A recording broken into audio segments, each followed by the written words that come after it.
Picture it, a drizzly morning somewhere in 14th century Europe. You wake up on a straw mattress that smells like regret and goat dander, roll over, and remember you're technically engaged to someone you've never met. A strategic exchange arranged by two middle-aged people who measure affection in oxen and acreage. Dating apps? Try parental decree with livestock-based dowry slider. Romance exists, but it's wearing a burlap cloak and heavy manacles. You might pen a secret verse comparing Lady Mildred's eyes to dewdrops on a sickly turnip. Yet the village gossip network will intercept your poem faster than a falcon on a field mouse. Fall in love unapproved, and you'll face consequences ranging from public penance to a sudden career in celibate monastic bookkeeping. Meanwhile, nobles treat marriage like a four-dimensional chess match played with seals, signet rings, and suspiciously cheerful priests. Little Lord Geoffrey, age 7, is betrothed to 12-year-old Lady Eleanor because their combined estates form a land bridge between two mildly profitable turnip fields. 15 years later, they'll meet at the altar, exchange awkward smiles, and wonder why no one mentioned personal compatibility in the contract. Peasants fare only slightly better.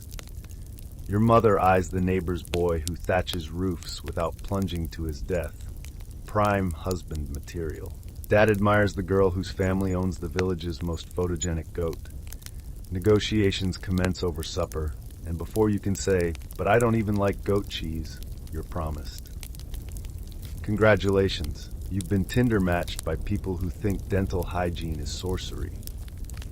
Yet, within this pragmatic meat grinder, hearts still flutter. At the market, you lock eyes with the miller's apprentice, biceps like oaken barrels, face like he sort of bathes. A spark.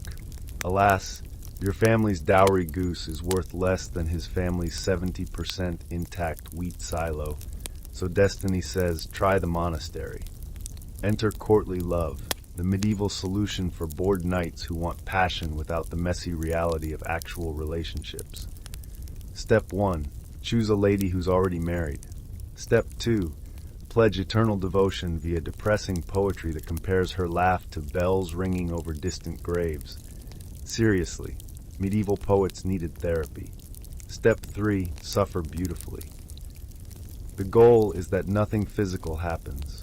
Physicality ruins the aesthetic and triggers immediate excommunication, which is lousy for morale. Lady in question maintains an Arctic aloofness potent enough to flash freeze a dragon. You duel any man who glances at her for longer than 2 Hail Marys. She rewards you with a ribbon the size of a fingernail, and you go home to write another sonnet about how her presence devastates your soul like a plague cart. Everyone understands it's theater, but they clap anyway because entertainment options are limited to bear baiting or watching ye old paint dry. Spoiler, it's lime wash. It never dries. Suppose you thirst for something more tangible. Tokens. A sweaty glove pinned to her breastplate says, "I adore you." A wilted posy tucked into your gauntlet replies, "I acknowledge your existence, but remain unattainable. Keep suffering." Tokens are medieval texting, slow, cryptic, and always delivered by a third party who misplaces half the emojis. Flat-out confession is forbidden, so you speak in citrus-scented code and hope the town cleric isn't moonlighting as an NSA scroll reader. Every romantic encounter is chaperoned. You and your crush stroll a garden path, 3 paces apart, while Aunt Petronilla trails behind, reciting psalms louder than a drunk bard. Physical contact?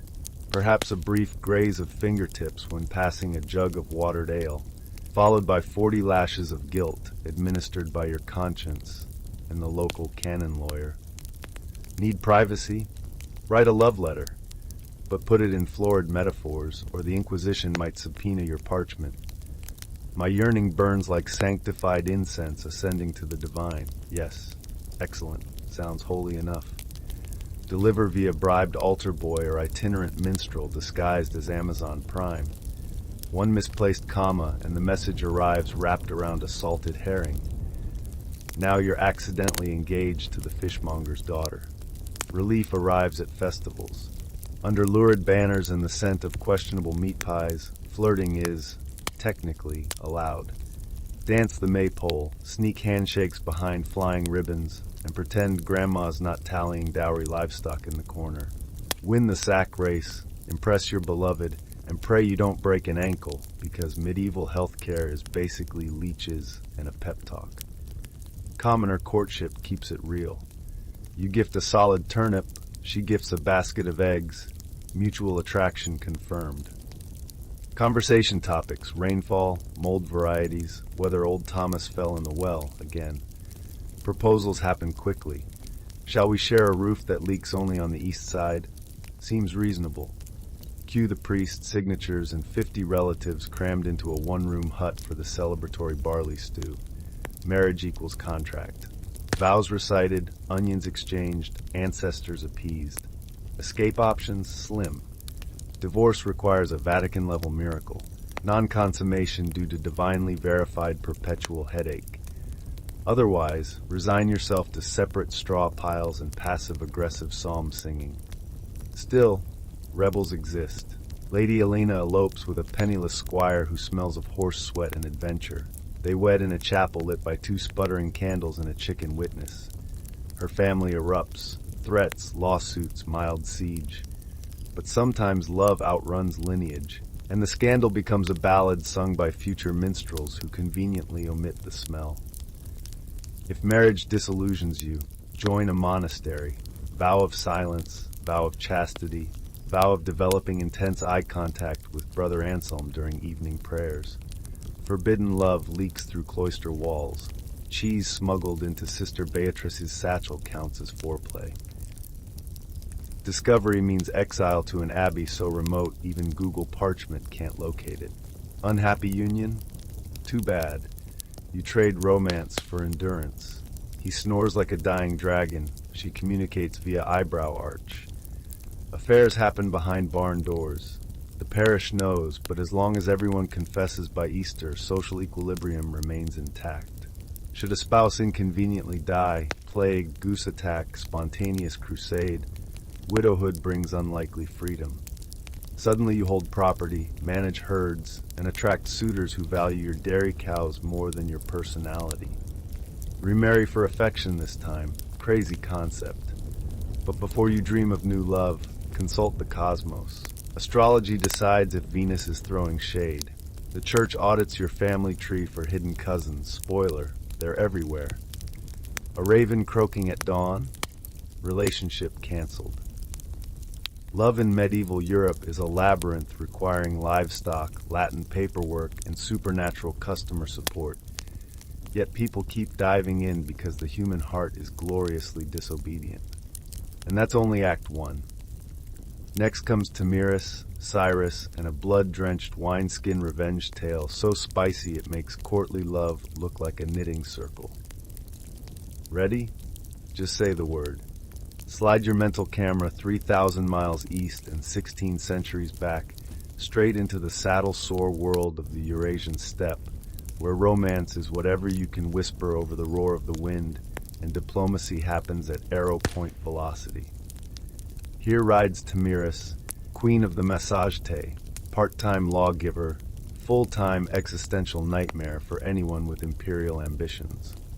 She is the sort of ruler who keeps order by glaring at thunderstorms until they apologize. Her people are nomads. Every tent can be packed in an hour. Every childhood involves equestrian archery before puberty, and the nearest thing to Netflix is watching the horizon for raiders. Personal space is measured in leagues, not cubits. Possession of land is considered a charming urban myth propagated by sedentary fools who like taxes. Enter Cyrus the Great, Persian monarch, professional empire collector, and walking ego with an army attached. Cyrus has just gobbled up Lydia, Babylon, some other real estate, and is searching for dessert. When he learns the steppe is run by a woman who answers to nobody, he does the ancient equivalent of sliding into her DMs, a diplomatic proposal. "Marry me," his envoys say. "It'll be cute. We'll merge our brand identities. You get indoor plumbing. We get to plant a Persian flag next to your yurts. Win-win. Tamiris responds the only way a sun-worshipping horse tribe queen can. She invites the envoys to ride back home wearing their kneecaps in the correct orientation, this time. Translation: thanks but no thanks, and if Cyrus shows up uninvited, she'll turn his resume into origami.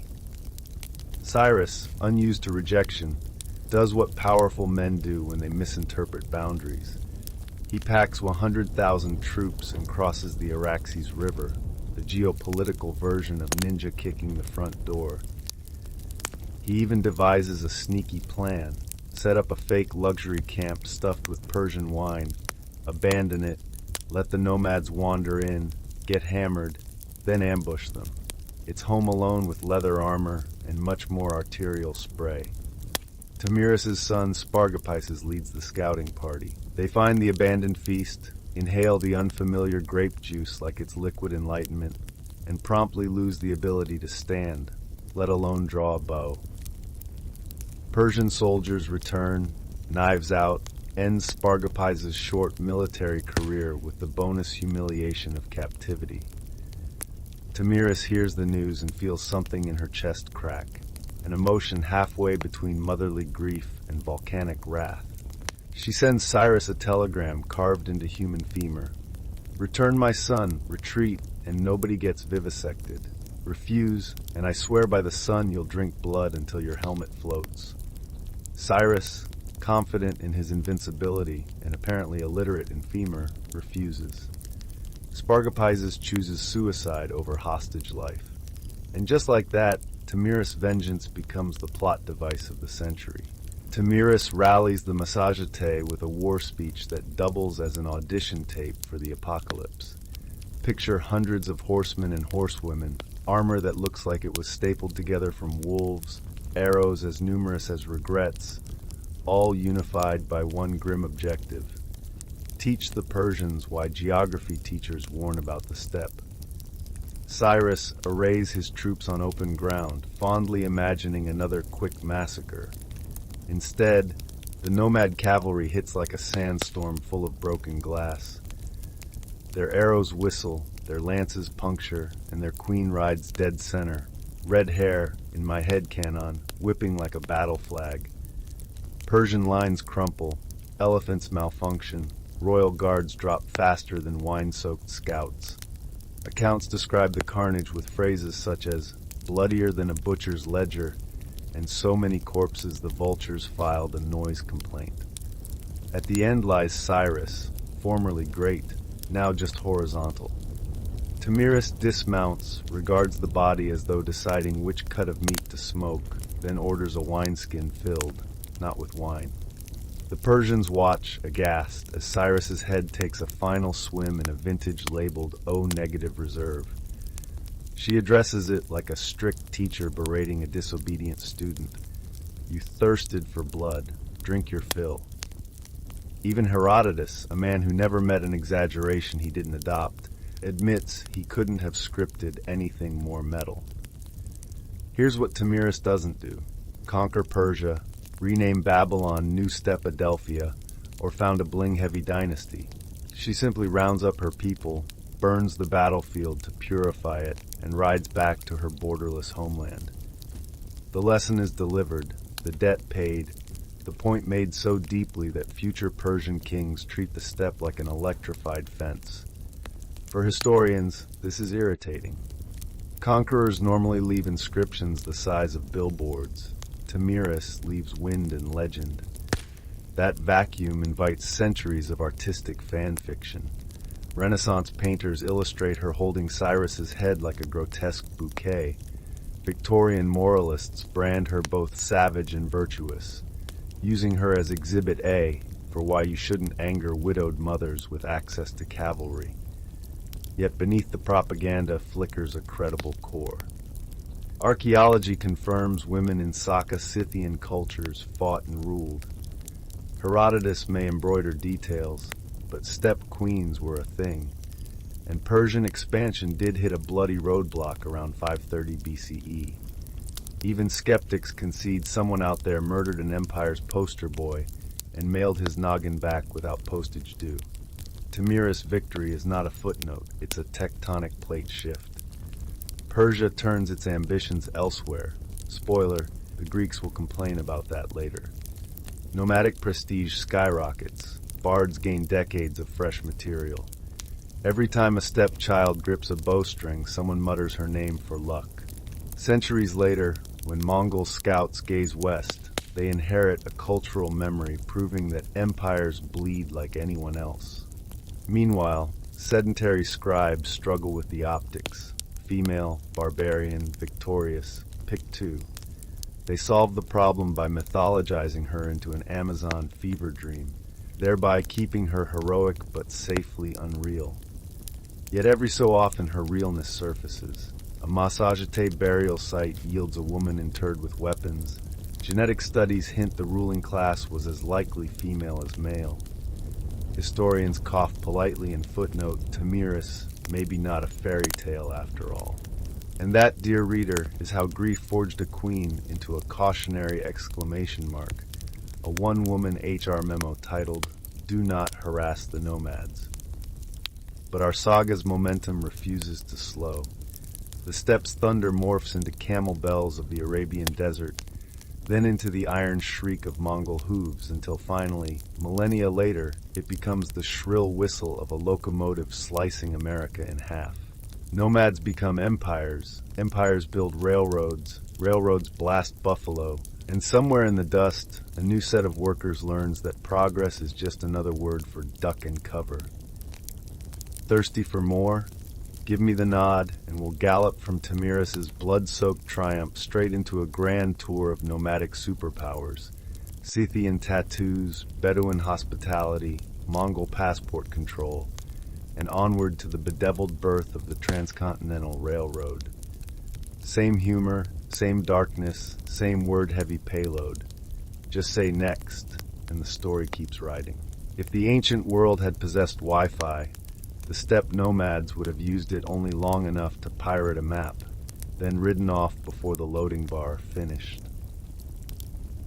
Long before the first passport stamp or airline upgrade, they hacked distance by refusing to sit still, trading permanence for momentum and persuading their gods to meet them halfway. Civilizations with bricks and bureaucrats hated and envied them in the same breath, because every time a king finished carving laws into stone, somebody on horseback trotted past, proving that stone was optional. Picture a horizon so broad it feels like the planet forgot to install scenery. That was home for the Scythians, horse-born archers who replaced city walls with tailwinds and treated farmland as a buffet that moved under their hooves. A Greek merchant once tried to compliment them by calling them children of the wind. The next morning he woke up childless and winded, his caravan politely relieved of its cargo. Women rode beside men, not behind them, which mortified every linen-draped historian from Athens to Ephesus. Archaeologists still open Scythian tombs expecting Conan, only to find a woman in bronze-scale armor clutching a war axe like a bridal bouquet. The same graves contain tattoos, orals of wolves and raptors, inked so vividly that 25 centuries later the colors still glare, daring modern scientists to mispronounce the word barbarian. When the Scythians weren't repainting the map in blood, they served as the ancient world's FedEx, provided you paid on time. Their business model was simple: trade when it's profitable, raid when it's fun, and always keep the client guessing which invoice they're about to receive. Greek colonies around the Black Sea tried inserting fine print. The Scythians responded by burning the contract, the colony, and occasionally the lawyer. Thus ended the first recorded lawsuit on the Eurasian steppe. Slide south until the grass gives up and the sky turns to molten silver. Here live the Bedouin, desert engineers who treat 120-degree heat as mild sauna weather and consider a goat hair tent a fully furnished condo. Their economy rides on camelback. Camels are the only mammals that charge freight for carrying themselves, and the Bedouin optimized every hump: transport, milk, meat, leather, and when negotiations soured, parting gift. Hospitality is the desert's version of life insurance, codified in two equal and opposite commandments. First, Karam, 3 days of food, water, and shelter for any stranger who wanders into camp. Second, Thar, a hereditary blood feud for anyone foolish enough to abuse Rule 1. Bedouin poets act as HR and public relations, praising generosity in one verse, shriveling a rival's reputation in the next. A single well-aimed ode can bankrupt a clan faster than a drought. Where the Scythians wrote their story with arrows, the Bedouin wrote theirs in meter. Verses traveled farther than caravans, carried by wind and memory. An insult in rhyme could ignite a raid, a compliment could seal a treaty. A love poem might, if recited poorly, get you exiled to a dune nobody bothers to name. Jump forward to the 13th century and turn the volume up until the earth vibrates. Out of Mongolia rides Temujin, better branded as Genghis Khan, a man who took one look at tribal politics, flipped the board, and announced a patch. Promotion now based on loyalty and competence, not nepotism, and who has the fanciest yurt. Mongol warfare is less a tactic than a recurring nightmare. Their composite bows can punch through armor at distances where most armies are still waving hello, and the infamous fake retreat lures pursuers to their doom about as reliably as phishing emails snag your uncle's credit card number. When natural obstacles arose, say a fort or an empire, the Mongols outsourced the problem. Chinese engineers for siege towers, Persian accountants for tax ledgers, kidnapped linguists for everything else. "Give me your brightest," said the Khan, "or I'll dim them for you." Yet for all their destructive press, the Mongols stitched Eurasia together into a single postal network. They issued passport medallions called paisa, platinum-tier travel passes that guaranteed fresh horses, free lodging, and a life expectancy extended by the dread of Mongol retaliation. Silk, spices, and ideas raced along routes safer than most modern highways, at least until the Black Death snuck aboard. Even pandemics appreciate reliable logistics. To settled powers, trade is a contract. To nomads, it's a mood with flexible terms. The Scythians offered grain until the Greeks quibbled over tariffs. Then they offered arrows at a steep discount. Bedouin guides escorted incense caravans through the Hejaz. Neglect to tip, and the same guides rebranded as bandits by moonlight. The Mongols politely requested a trading post from the Khwarezmian Shah. The Shah responded by murdering the envoys. The Mongols credited him as co-author of a textbook on how to lose multiple cities in under 2 years. Empires eventually learned the rule: pay the toll, sing the compliment, and never ever confiscate the sample merchandise. Unless you're in the market for a sudden shortage of breathing privileges. Where stone walls rot and papyrus burns, nomadic memory persists because it's stored in living libraries. A steppe elder can recite genealogies that double as land deeds. A Bedouin poet can quote centuries of blood debt with the accuracy of a banker checking interest rates. The Mongol secret history begins as campfire gospel and survives imperial collapse to become required reading for anyone curious about how to conquer half a continent before lunch. True, oral archives mutate. Heroes sprout extra ribs, villains gain convenient halitosis, but the updates keep pace with reality. Flexibility is the point. The story is alive, therefore the people are. Sedentary societies stash women behind walls. Mobile ones can't afford that luxury. Scythian women ride, fight, and occasionally outlive their armored husbands. Bedouin matriarchs control tent economics, camel herds, and the distribution of family vengeance. Mongol princesses govern regions the size of France, while their brothers are busy falling off horses or each other. The logic is simple. If half the adults are benched, the tribe is an endangered species. Equality by necessity produces results that look suspiciously like feminism, only with more archery. Nomad spirituality is BYO altar. Scythians smoke themselves half-blind in hemp-filled teepees to chat with the ancestors. Bedouin shamans bargain with desert jinn hiding in lonely rocks. Mongols pray to the eternal blue sky, a deity too vast to need temples and far too patient to bother with collection plates. Convert them at sword point, and they'll just staple your prophet to their existing pantheon like a new app icon. Flexibility again. When the landscape is your cathedral, maintenance costs are delightfully low. Modern echoes from ancient hoofbeats. Substitute diesel for horse sweat, and you'll notice the code still runs. Logistics companies mimic Silk Road hub-and-spoke models. Startup gurus preach, iterate fast, pivot faster. A slogan any nomad would recognize as move camp before winter kills the goats. Time zones exist because railroads, iron horses laid by sedentary engineers copying step mobility, forced clocks to synchronize like caravan stars.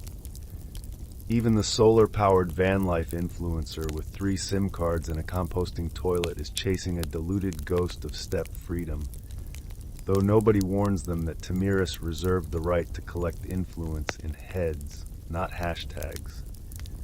The champagne cork hadn't even hit the Utah dust before somebody's stock price doubled. On the 10th of May 1869, 2 locomotives, Central Pacific's Jupiter and Union Pacific's number 119, inched together at Promontory Summit, their cowcatchers touching like bashful teens at a barn dance, while a choir of telegraph clicks proclaimed "done" from coast to coast. Newspapers called it a miracle. Chinese workers who were told to stand way over there called it Tuesday. And the buffalo? They called it the apocalypse, though by then nobody was fluent in buffalo. But let's spool the film back a decade to watch this miracle gestate in graft, snowblindness, dynamite, and whatever passed for OSHA in 1863. Spoiler, nothing. 1. The sales pitch. Abraham Lincoln, neck-deep in a civil war and short on good news, signed the Pacific Railway Act of 1862 with the serene confidence of a man spending other people's money. The law created a foot race. Union Pacific would sprint west from Omaha, Central Pacific would claw east from Sacramento, and the first to collapse from exhaustion got only slightly less pork barrel cash than the winner. Congress sweetened the pot with 6,400 acres of public land per mile of track, because nothing says fiscal prudence like buying 2 yards of iron and receiving Yellowstone in change. Enter the tycoons. Thomas Durant, a doctor who treated capital the way surgeons treat appendixes, by removing it. The Big Four, Stanford, Crocker, Huntington, and Hopkins, storefront shopkeepers who evolved into railroad monarchs after prolonged exposure to government loans. Each man regarded the United States as a large cake waiting to be sliced by whichever robber baron could afford the sharpest knife. Problem number 1 for Central Pacific, the Sierra Nevada. Picture 7,000 feet of granite wearing a 10-month snow hat. Now imagine laying billiard table flat track across its scalp. Early crews, mostly Irish, took one look, muttered nope, and walked back to Sacramento. California already teemed with Cantonese laborers mining gold and racism. Charles Crocker decided they'd mine tunnels instead, at $1 a day and the privilege of buying rice from company stores. Newspapers predicted the frail Celestials would perish by lunchtime. The Celestials proceeded to carve 13 tunnels through Sierra granite, sometimes suspended in wicker baskets over 1,000-foot ravines, cheerfully lighting black powder charges like homicidal piñatas. At Tunnel 6, crews drilled from both ends in a vertically sunk shaft, hacking 24 inches a day while winter dumped 40-foot drifts. When food ran low, runners strapped on homemade skis, shot down the mountain for supplies, and trudged back up because health insurance still hadn't been invented. By 1867, Crocker's Chinese workforce had performed the single most athletic rock-chewing act in U.S. history. The reward? They were told to hurry up. The desert awaited. Union Pacific's terrain was mercifully flat, which only meant the disasters came from other directions. Construction camps, hell on wheels, rolled west on rail cars full of whiskey, gambling tents, and entrepreneurial sex workers. A typical Saturday night involved 2 shootings, 3 marriages, and at least one literate reporter jotting it all down for Eastern readers who preferred their sin in serialized installments. Out on the prairie, laborers laid 3 miles of track per day, while Pawnee scouts tried, for the Union Army's benefit, to keep Cheyenne and Lakota war parties from turning the right-of-way into an aero demonstration range. The tribes saw the railroad for what it was, a steel syringe about to inject white settlers straight into their hunting grounds. They attacked survey crews, derailed work trains, and occasionally held board meetings with captured tools. Washington responded by building forts every 100 miles and authorizing generals who believed total war was a reasonable icebreaker. Meanwhile, Dr. Durant, the railroad's spiritual gremlin, discovered that government loans paid by the mile made right angles extremely profitable. Surveyors proposed a straight shot. Durant proposed meandering switchbacks that nearly circled Kansas twice. Investors complained until he invented a holding company, Crédit Mobilier of America, then sold himself construction contracts at quadruple cost. Congress investigated, mostly to find out why they hadn't been invited. Both railroads had to feed iron, timber, spikes, and men into landscapes not known for corner hardware stores. They bought from whoever sold, freight captains, Mormon merchants, ex-Confederate black marketers, and sometimes skipped the buy part. Indigenous horse herds were borrowed, forests clear-cut, and buffalo slaughtered en masse to feed crews, and unofficially starved the Plains tribes into treaty compliance. Sightseers on excursion trains were encouraged to shoot at herds for target practice. Nothing boosts publicity like complimentary genocide. In June 1867, 6,000 Chinese workers staged one of the largest labor strikes of the century, demanding a raise to equal white wages, shorter hours, and the radical perk of not being dangled over canyons without safety ropes. Crocker responded by cutting off food deliveries. After a week, the men returned to work, proving that courage and hunger pangs are uneven sparring partners. Union Pacific laborers had their own dispute when payday vanished into Durant's cigar smoke. They parked tools, blocked the line, and threatened to march on his rail car. He produced a fresh sack of greenbacks and a charming expression of surprise. The men went back to hammering, and the Crédit Mobilier stock quietly doubled again. By spring 1869, survey stakes from each company began trespassing on the other's lunch break. Under federal mediation and intense lobbying from shareholders tired of financing parallel universes, an arbitrary dot on the Utah map became Promontory Summit, elevation 4,902 feet, population 0, destiny enormous. On the 10th of May, the great and the ghastly gathered. Photographs capture bearded executives smirking beneath stovepipe hats, hammers poised. Out of frame stand 8,000 Chinese, several thousand Irish, a few dozen recently unshackled black Americans, and the ghosts of however many Cheyenne, Lakota, and Buffalo it took to pave the way.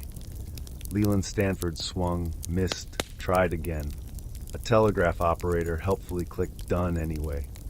Champagne flowed, dignitaries posed, and the nation cheered itself hoarse. Then everyone sober enough to read a timetable boarded the trains and left the laborers to dismantle the reviewing stand. Success looked like progress. Travel time New York, San Francisco dropped from 6 months to 7 days. Mail outran gossip. Newspapers printed yesterday's earthquakes. Time zones were invented so Chicago noon would stop happening 20 minutes after St. Louis's. Investors discovered margin. By 1873, the railroad bubble burst, inaugurating the first nationwide depression, lucky enough to own a stock ticker. For the Plains tribes, the timetable read differently. Buffalo herds gone, treaties shredded, rations late, soldiers early.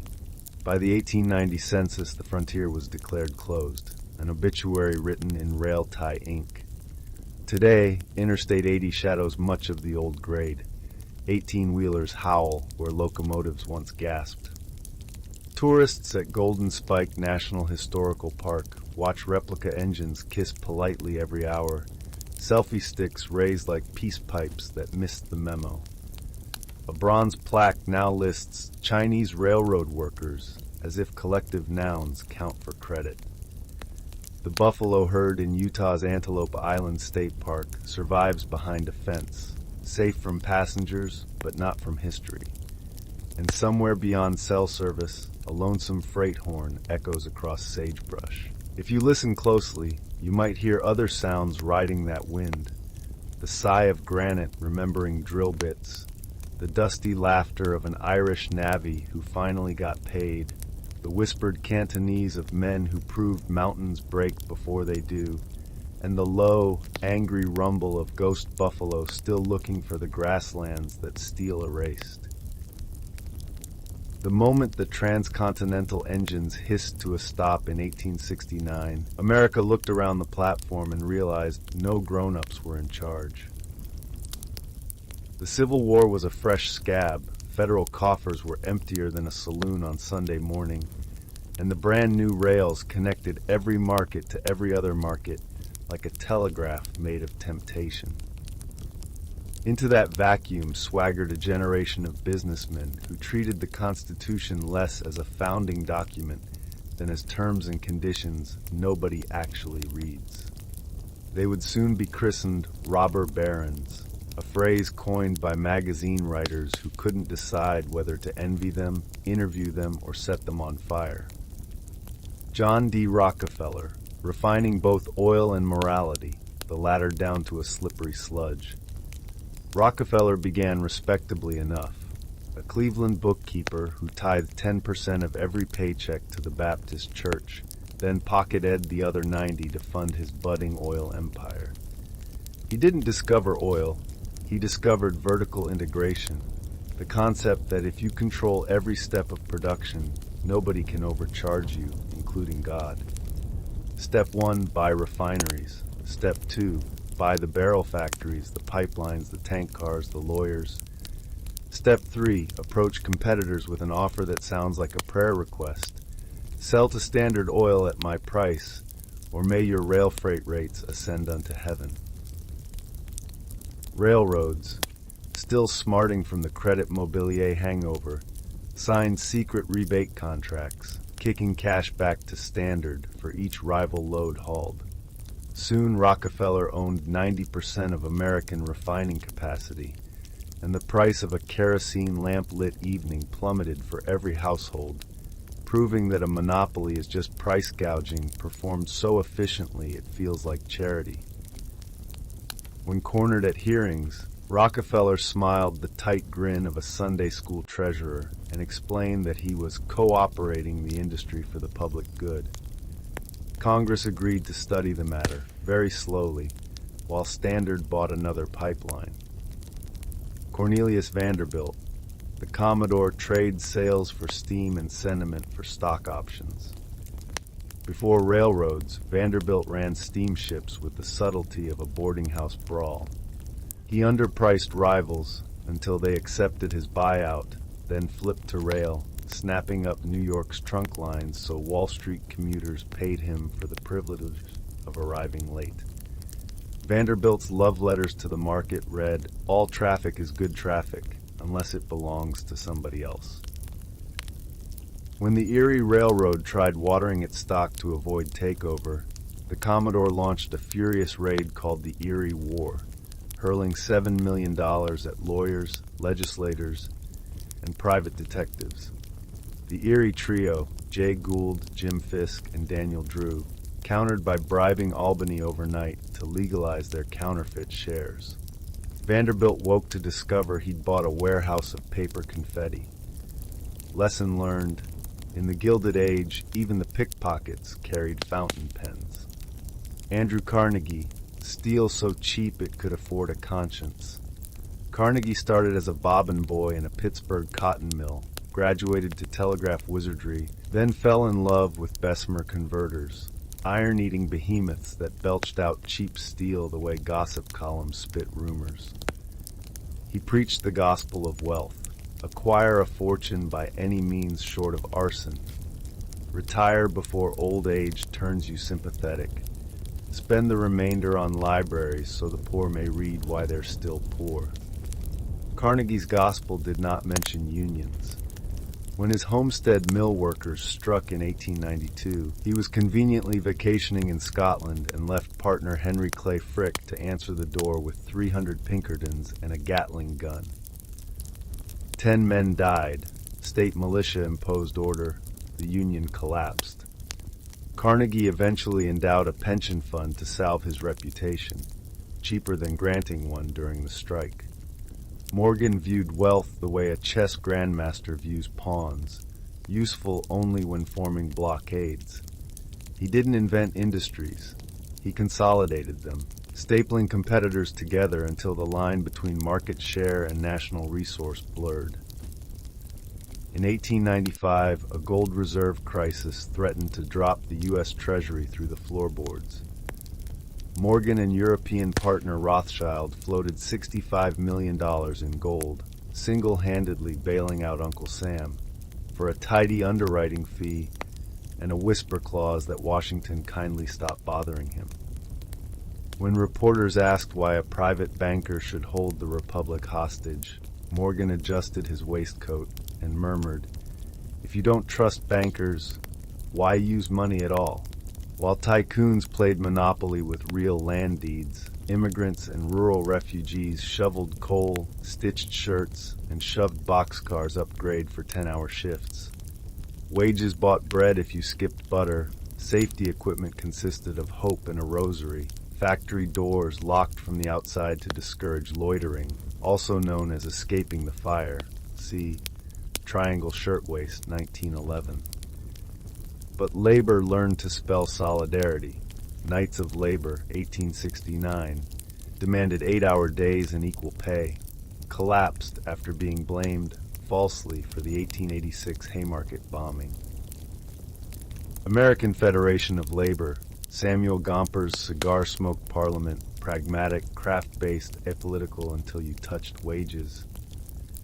Industrial workers of the world, Wobblies, anarchist troubadours who believed capitalism should be exiled to a desert island stocked only with its own ledgers. Management replied with strikebreakers, court injunctions, and the Sherman Antitrust Act, enforced almost exclusively against unions until Teddy Roosevelt reread the fine print. Panic seasons, when growth trips over its own bootstraps. Panic of 1873, railroads overbuilt, banks overloaned, and the whole economic souffle collapsed into a 6-year depression. Jay Cook & Co. failed on a Thursday. By Monday, thousands were jobless, and Wall Street looked like a bakery at closing time. Nothing left but crumbs and broken glass. Panic of 1893, deja vu with extra tumbleweeds. Philadelphia and Reading Railroad imploded. 500 banks folded. Soup kitchens sprouted like poisoned mushrooms. Unemployed armies such as Coxey's marched on Washington demanding public works jobs. Congress suggested they try optimism instead. Each panic triggered reforms. Stricter banking regs, modest labor laws, hints of a social safety net. But the medicine arrived years late, diluted by lobbyists, and administered with the enthusiasm of a cat at bath time. Populists, progressives, and the antitrust slingshot. Farmers, drowning in railroad freight fees and loan interest, formed the People's Populist Party. They wanted silver coinage, government-owned rail, and a boot on Wall Street's neck. The 1896 election pitted populist-backed William Jennings Bryan, "You shall not crucify mankind upon a cross of gold," against money-hugging Republican William McKinley. McKinley won. Bryan retreated to lecture circuits. Wall Street exhaled. But the sledgehammer had been forged. In 1901, Theodore Roosevelt charged into the Oval Office swinging the Sherman Antitrust Act like it was cosplay day at Harvard Law. Northern Securities, a J.P. Morgan rail trust, cracked first. Standard Oil fell in 1911, splintering into baby standards that are today's Chevron, Exxon, Conoco, etc. Proof that when you behead a hydra, you get 7 hydras with better PR. Walk Fifth Avenue in 1900 and you'd think America invented marble. Vanderbilt's Petit Chateau, Carnegie's 64-room mansion, Morgan's library of illuminated manuscripts no one was allowed to touch, all glittering facades over tenement alleys where immigrant kids played kick the can with tuberculosis. Mark Twain coined the term Gilded Age, not golden, merely gold-plated. Peel the veneer and you found bribery, machine politics, and enough child labor to power a Dickens novel. Yet the skyscrapers kept climbing, each story an act of collective denial. If we build high enough, maybe the poverty line won't reach. By 1914, Rockefeller was giving away dimes to children and endowing foundations that funded everything from medical research to Baptist hymnals. Carnegie's name adorned 2,509 libraries. Morgan's art collection became a museum so genteel nobody mentioned that half its antiquities stank of colonial plunder. Labor got weekends. Consumers got the Pure Food and Drug Act after Upton Sinclair served them a literary plate of rat sausage called the Jungle. Farmers eventually got price supports. Native Americans got apologies in bronze plaques while their land remained under new management forever. The robber barons exited stage left, organs failing, reputations under revision. They left behind a nation strung with wires, paved in rail, busy inventing automobiles just so it could traffic jam against itself. Their ethics were indefensible, their philanthropy indispensable, their contradictions pure Americana. Ruthlessness that financed symphonies, greed that subsidized Nobel Prizes, cruelty followed by libraries whose reading rooms smelled faintly of penance. And the rest of us? We ride interstates financed by fuel from Standard's heirs, sip coffee traded on Morgan's capital, text through fiber laid in Carnegie steel, and curse at stock market tickers he helped standardize. Every commute, every quarterly earnings call, every social media meltdown is an echo of that age when unchecked ambition found a continent-sized sandbox and decided to build castles, gold-leafed on top, quicksand underneath. You've survived the Gilded Age's steel-rimmed roller coaster, but the track keeps going, and now it's electrified. The 20th century U.S. roars into view like a Model T with the choke stuck open, louder, faster, and absolutely certain the cops can't catch it. Spoiler, they sometimes can, and when they do, everyone blames immigrants, jazz, or the curvature of the earth, just never the bankers. The new century has new toys, and the instructions are in German. The year 1900 dawns with Edison bulbs glowing, telephones ringing, and every respectable gentleman worrying that electricity will cause spontaneous, unnatural urges in the parlor. Factories belch prosperity, skyscrapers challenge clouds to arm wrestling, and Henry Ford, a taciturn mechanic with an ego shaped like Michigan, decides that horses are merely hay-powered speed bumps. Ford's Model T, 1908, is the iPhone of its era. Affordable, addictive, and prone to breakdowns you blame on user error. Assembly lines turn workers into metronomes. Tighten bolt, step forward, tighten bolt, dream of revolution, repeat. The car democratizes travel the way gonorrhea democratizes regret. Suddenly everyone can go anywhere, and many places wish they wouldn't. But mobility brings markets. Roadside diners appear, motels bloom, gas stations multiply like rabbits on high-test fuel. By 1929, America will host more registered cars than bathtubs, which explains both the rise of suburbia and the olfactory ambiance of summer trolley rides. 2. Progressivism, when middle-class guilt gets a press pass. All this shiny innovation spotlights grime in the corners. Muckrakers, journalists armed with notebooks, nicotine, and legally actionable metaphors, dig through corporate dumpsters and serve society a banquet of outrage. Ida Tarbell vivisects Standard Oil in print, proving that the company isn't just big, it's an octopus wearing brass knuckles. Lincoln Steffens tours city halls to reveal that municipal politics resemble fraternity hazing with prettier stationery. Then, Upton Sinclair tours a Chicago meatpacking plant and writes The Jungle, a novel so pungent readers swear they can taste the rat hairs. Theodore Roosevelt reads it at breakfast, gags politely, and demands the Pure Food and Drug Act, a law requiring manufacturers to list ingredients that are dead, diseased, or capable of sprinting off the shelf. Progressivism is reform by embarrassment. Shine a 1,000-watt bulb on child labor, and suddenly Congress remembers orphans have tiny hands and voting mothers. So we get antitrust suits, food inspection, and women's suffrage, 1920, because the nation finally admits that half the population might enjoy ballot access between laundry loads. 3. Prohibition, how to turn water into wine. While reformers clean up factories, another coalition decides to disinfect souls.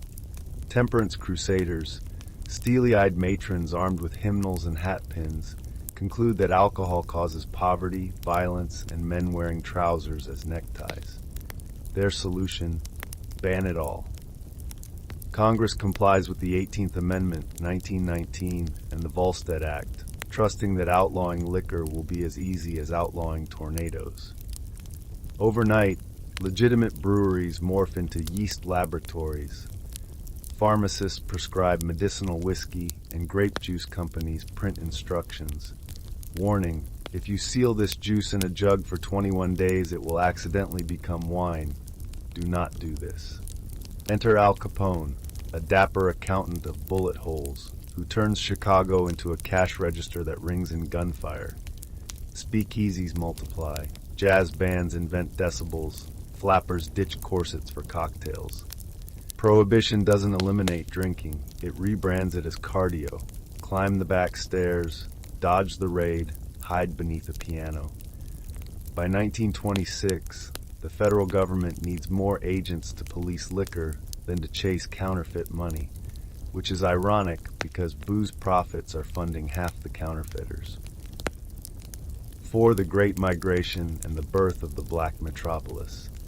While the South clings to Jim Crow like a security blanket dipped in arsenic, African Americans ride northbound rails by the hundreds of thousands, chasing factory wages and a chance at breathing without harassment.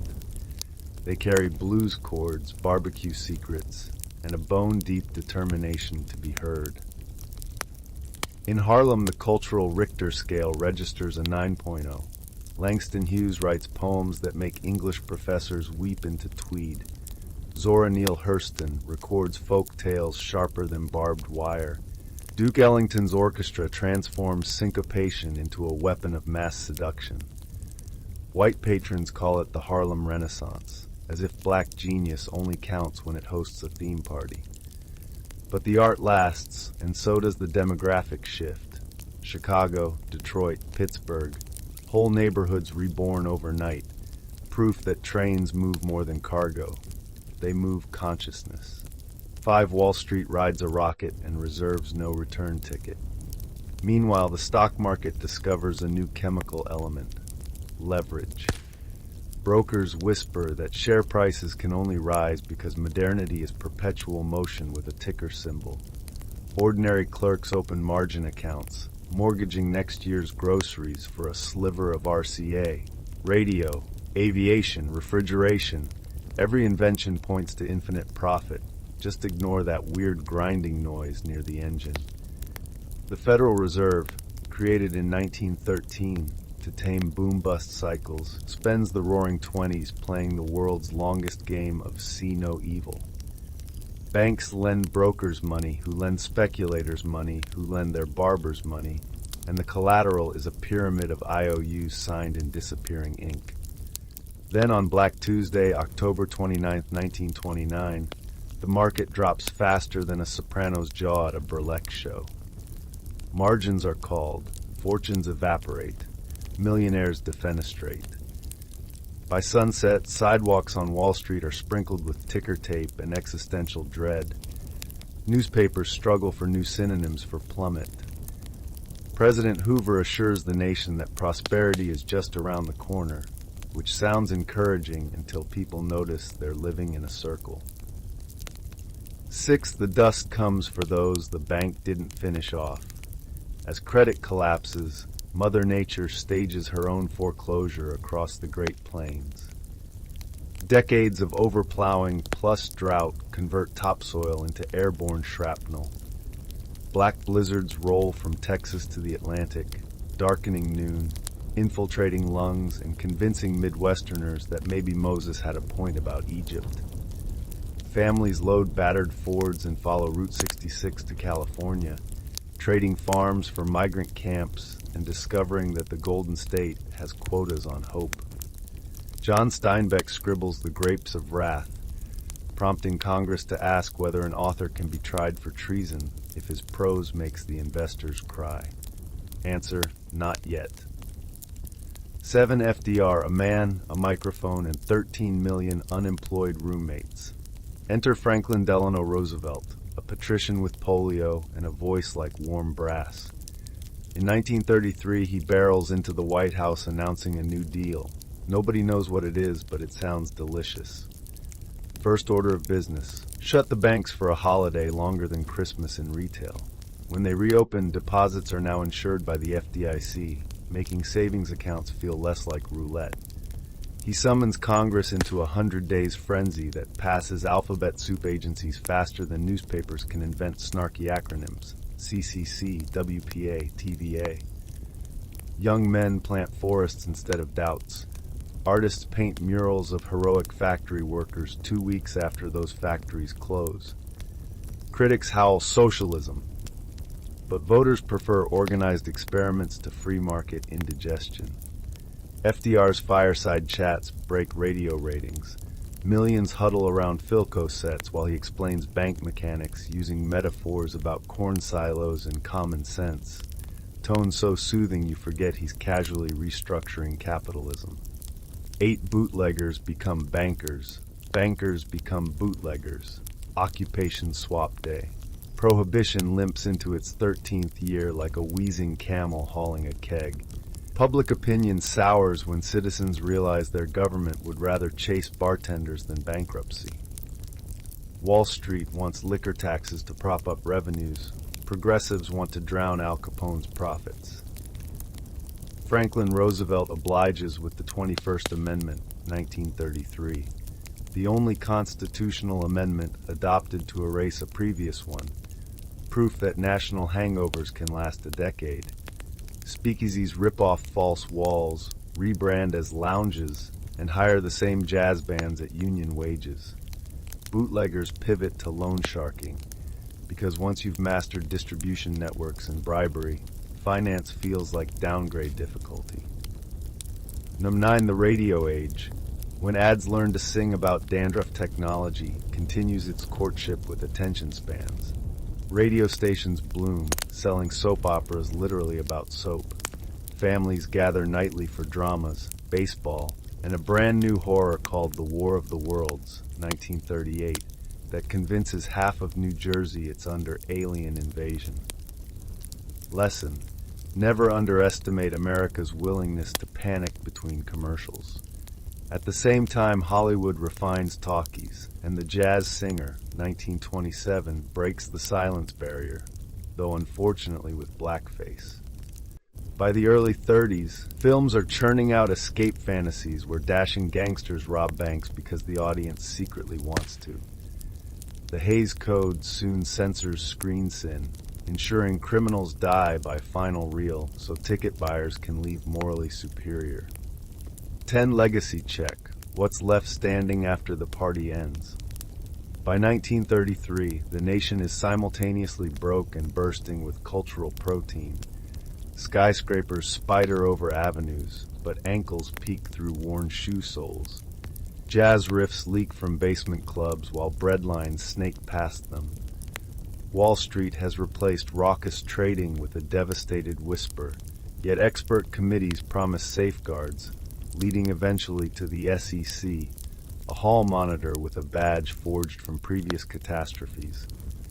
Women, having tasted factory wages during the Great War, now juggle jobs with domestic expectations, proving you can have it all, provided all means twice the workload and half the credit. African Americans will not see federal civil rights legislation for another generation, but the Harlem Renaissance proves that exclusion can't smother brilliance.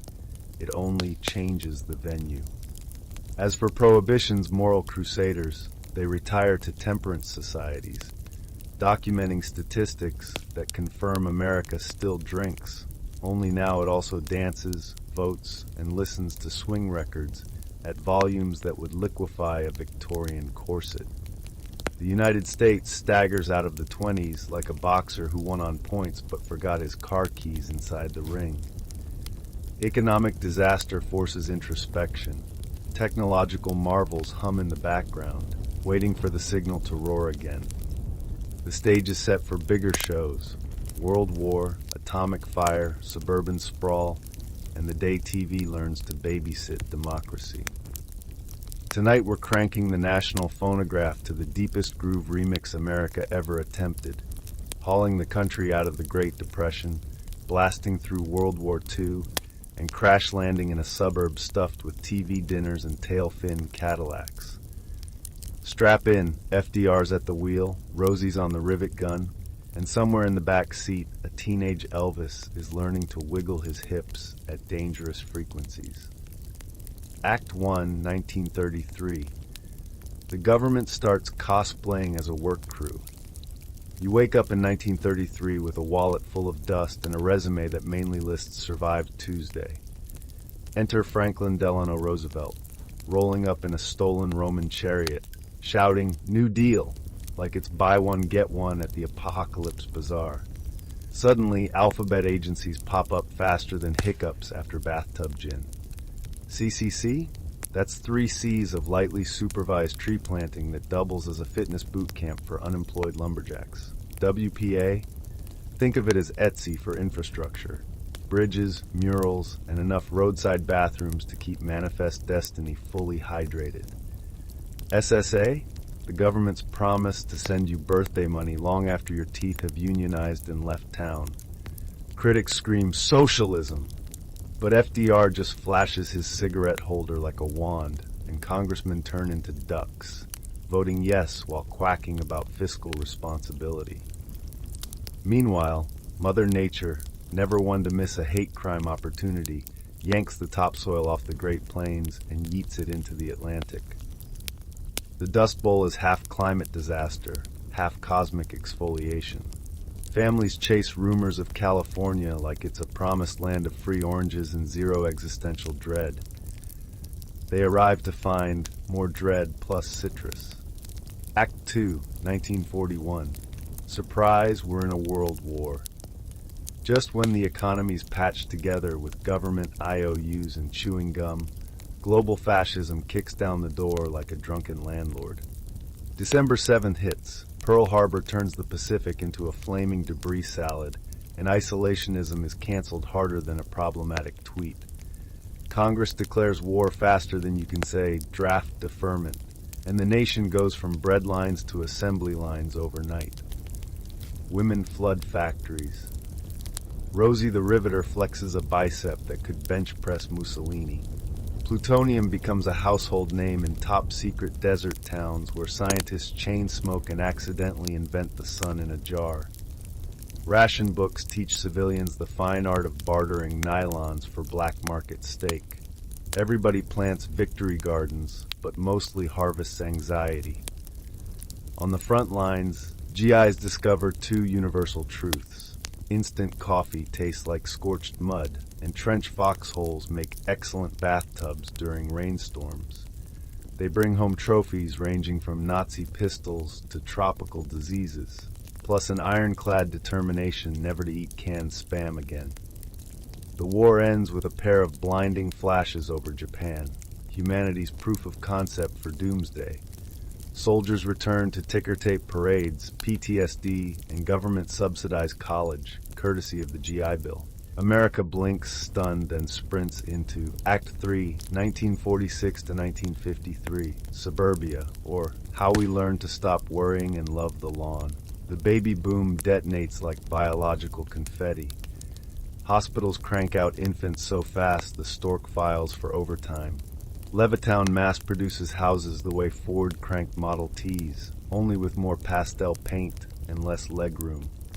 Veterans trade foxholes for backyard barbecues, swapping German shrapnel for patio furniture assembly instructions written in hieroglyphics. Television invades living rooms, a glowing oracle that announces everything from presidential speeches to sock puppet commercials, convincing toddlers they need more sugar. Dad parks a new car with fins sharp enough to lacerate pedestrians. Mom perfects a casserole with enough condensed soup to embalm a yak. Yet paranoia slithers beneath the white picket bliss. The Soviet Union cranks up an arms race. School kids practice, duck and cover, as if their plywood desks are blessed with anti-nuclear enchantments. Joseph McCarthy hunts communists the way toddlers hunt imaginary monsters. Loudly, indiscriminately, and usually under the bed. Meanwhile, Jackie Robinson slides into baseball history. Brown v. Board cracks Jim Crow's veneer, and a young preacher named Martin starts dreaming audacious dreams. America's facade gleams chrome bright, but the warranty's already sprouting rust. Act 4, 1954 to 1963. Rockets, rock and roll, and revolt in real time. Cue Sputnik, a shiny Soviet beach ball that beeps existential dread across U.S. radio. Eisenhower inaugurates NASA, basically telling scientists, build me something that will scare Khrushchev's pants off, preferably with fins. Cape Canaveral erupts in controlled explosions and math so complicated it makes slide rules bleed. Back home, teenagers mutate into a consumer species previously unknown to science. They buy transistor radios, blare Little Richard, and ignite dance craze that look like locomotion crossed with mild electrocution. Elvis appears on the Ed Sullivan Show, wiggling forbidden geometry. Censors panic, parents faint, record sales skyrocket. The civil rights movement shifts from courtrooms to lunch counters. Rosa Parks refuses to surrender her bus seat, proving inertia can be revolutionary. Freedom riders test the tensile strength of Greyhound windows. TV cameras finally point at segregation's ugliness, and America can't change the channel fast enough. Cuba flips from tropical casino to communist thorn. The CIA tries covert slapstick, exploding cigars, poison milkshakes, and enough assassination plots to fill a Bond villain resume. None of them work. Castro keeps growing his beard and reading Marx like a bedtime story. In break rooms, folks gossip about new wonder drugs, Valium for stressed housewives, birth control pills for women tired of doubling as vending machines. Suburbia's glaze starts to crack. You can almost hear the 1960s revving backstage, tuning a guitar made of pure upheaval. Then, November 1963, Dallas. A presidential motorcade, 3 fateful shots, and the nation loses its breath in a second that refuses to end. Camelot shatters. Network anchors weep on live TV. Suddenly, the future isn't an Eisenhower postcard or a Kennedy pep rally.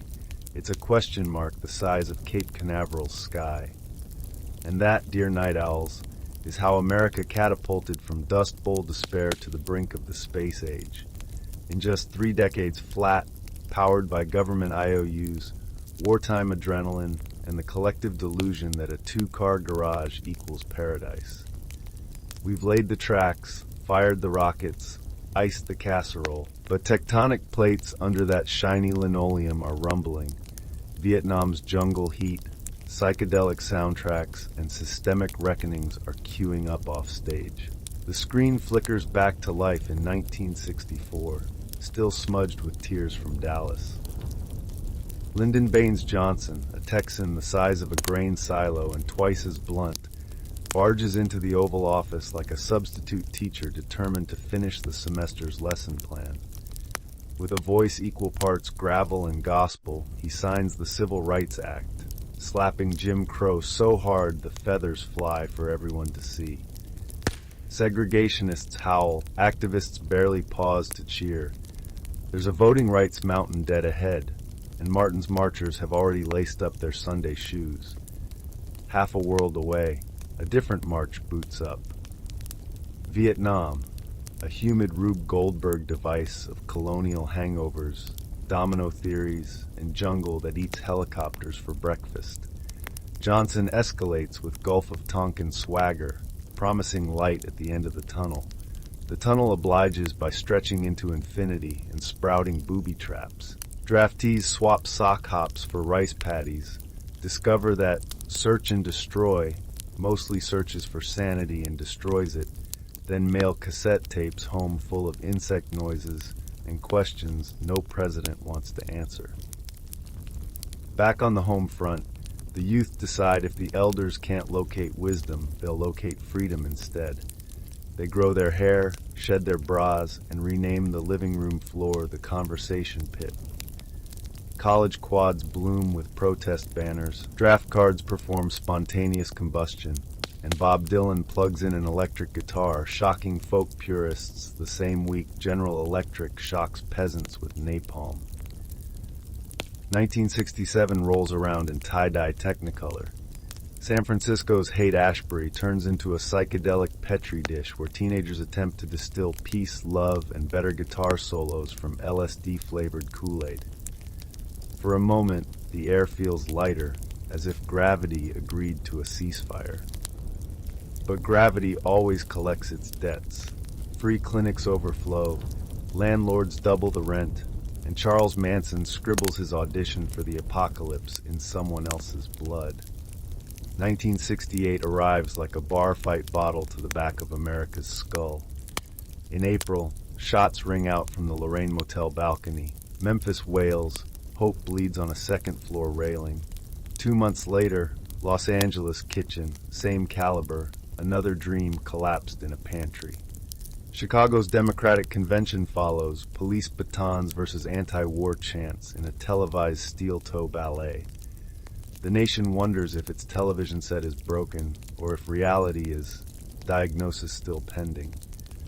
Then, inexplicably, July 20th, 1969, humanity steps onto lunar dust, plants a flag, and broadcasts a ghostly gray slow dance with destiny.